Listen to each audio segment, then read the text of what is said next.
नमस्कार मित्रों, आज मैं आपको भगवान शिव महापुराण की कथा का चौथा अध्याय सुनाने वाली हूँ, जिसमें चंचुला के शिवलोक गमन की कथा है। इससे पहले तीसरे अध्याय में हम आपको सुना चुके हैं कि चंचुला किस प्रकार एक धर्मपरायण स्त्री थी और पति की कुसंग के कारण वह भी कुमार्गी हो गई, पराये लोगों का संग करने लगी। लेकिन एक दिन देवलोक की कृपा के कारण उसे भगवान शिव की कथा प्राप्त हुई, जिससे उनके मन में प्रायश्चित हुआ और वह ब्राह्मण देवता के चरणों में गिर के बार बार याचना करने लगी कि मेरा उद्धार करे। तो ब्राह्मण बोले, नारी तुम सौभाग्यशाली हो, जो भगवान शंकर की कृपा से तुमने वैराग्यपूर्ण शिव महापुराण की कथा को सुनकर समय से अपनी गलती का एहसास कर लिया। तुम डरो मत, भगवान शिव की शरण में जाओ, उनकी परम कृपा तुम्हारे सभी पाप नष्ट कर देगी। मैं तुम्हें भगवान शिव की कथा सहित वह मार्ग भी बताऊंगा, जिससे तुम्हें सुख से उत्तम गति की प्राप्ति हो। भगवान शिव की कथा को सुनने से तुम्हारी बुद्धि शुद्ध हो गई है और तुम्हें प्रायश्चित भी है। तुम्हारे मन में वैराग्य उत्पन्न हो गया है। प्रायश्चित ही पापों का नाश करने वाला है। प्रायश्चित ही पापों का शोधक है। इससे ही पापों की शुद्धि होती है। सत्पुरुषों के अनुसार पापों की शुद्धि के लिए प्रायश्चित से बढ़कर और कोई दूसरा साधन नहीं है। जो मनुष्य को कर्म के लिए प्रायश्चित ना करे, वह कभी भी उत्तम गति को नहीं पाता, परंतु जिसके मन में कुकृत्यों के लिए हार्दिक पश्चाताप हो, वह अवश्य ही उत्तम गति का भागीदार बनता है। इसमें तनिक भी संशय नहीं है। शिव महापुराण की कथा को सुनने से चित्त में शुद्धि और मन निर्मल होता है। शुद्ध चित्त में ही गौरी शंकर का निवास होता है। शुद्ध आत्मा पुरुष ही सदाशिव के पद को पाता है। इस कथा को श्रवण करने से मनुष्य के सभी पाप नष्ट हो जाते हैं। यह कथा का श्रवण सभी मनुष्यों के लिए कल्याणकारी है, अतः इसकी आराधना व सेवा अवश्य ही करनी चाहिए। यह कथा बंधन रूपी रोगों का नाश कर देती है। भगवान शिव की कथा को सुनकर हृदय में उनका मनन करना चाहिए। इससे चित्त की शुद्धि होती है। चित्त की शुद्धि से ज्ञान और वैराग्य तथा महेश्वर की भक्ति प्राप्त होती है तथा उनके अनुग्रह से दिव्य मुक्ति प्राप्त होती है। जो मनुष्य माया के प्रति आसक्त है, वह इस संसार बंधन से मुक्त नहीं हो पाते। हे ब्राह्मण पत्नी, तुम अन्य विषयों से मन हटाकर भगवान शिव की परम पावन कथा को सुनो। इससे तुम्हारे चित्त में शुद्धि होगी और तुम्हें मोक्ष की प्राप्ति होगी।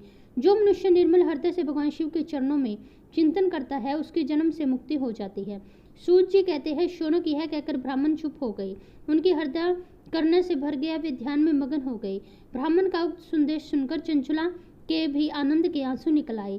वह हृदय से ब्राह्मण देवता के चरणों में गिर पड़ी, हाथ जोड़कर बोली, मैं कृतार्थ हुई। हे ब्राह्मण देव, आप शिव भक्तों में श्रेष्ठ हैं, आप धन्य हैं, आप परमार्थी हैं, आप सदा परोपकार में लगे रहते हैं।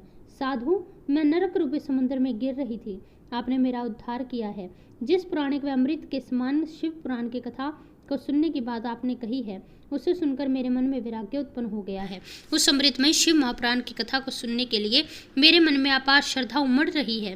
कृपया आप मुझे उसे सुनाइए। सूत जी कहते हैं, शिव महापुराण की कथा को सुनने की इच्छा से चंचुला उन ब्राह्मण की सेवा में रहने लगी।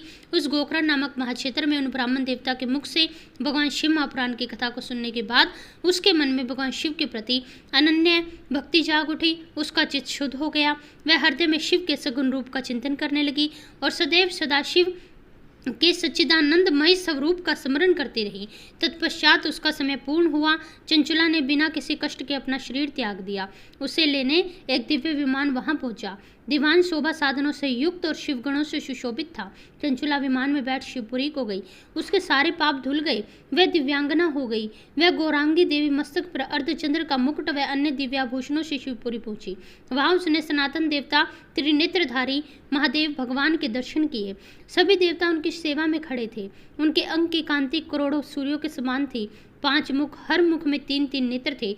मस्तक पर अर्धचंद्राकार मुकुट शोभायमान था। कंठ में नील चिन्ह था। उनके साथ ही देवी गौरी विराजमान थी, जो विद्युत पुंज के समान प्रकाशित हो रही थी। महादेव जी की कांति कपूर के समान गोरी थी। उनके शरीर पर श्वेत वस्त्र थे तथा शरीर श्वेत भस्म से युक्त था। इस प्रकार भगवान शिव के परम उज्ज्वल रूप के दर्शन कर, माता गौरी के दर्शन कर चंचुला अत्यंत प्रसन्न हुई।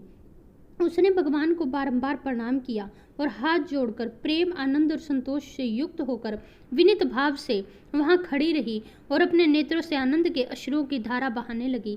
भगवान शिव व माता गौरी उमा ने करुणा के साथ सौम्य दृष्टि से देखकर चंचुला को अपने पास बुलाया। देवी उमा ने उसे प्रेम पूर्वक अपनी सखी बना लिया। चंचुला सुखपूर्वक भगवान शिव के धाम में गई और वहीं रहने लगी।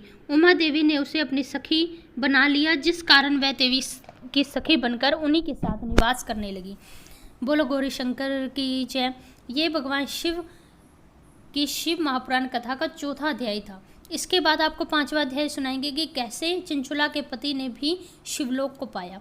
यदि आपको ये कहानियाँ पसंद आए तो मेरे चैनल को सब्सक्राइब और वीडियो को लाइक करें। हंसते रहें, मुस्कुराते रहें, अपने और अपने परिवार वालों का ध्यान रखें। धन्यवाद।